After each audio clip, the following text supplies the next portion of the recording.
El Junaina, capitale du Darfour occidental, était lundi le théâtre de violents affrontements armés. Ces violences font suite aux combats qui se sont déroulés durant tout le week-end dans une localité voisine et se sont propagés à l'agglomération principale de l'ouest du Soudan. Au début du mois, 18 personnes avaient déjà été tuées à El Junaina au cours d'affrontements tribaux.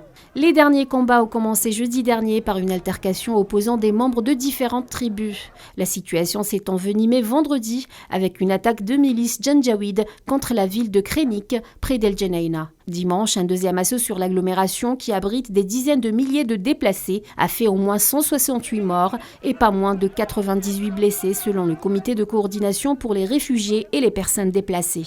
Les combats se sont ensuite étendus à El Junaina où le principal hôpital de la ville a été attaqué et 4 personnes ont été tuées selon les syndicats des médecins.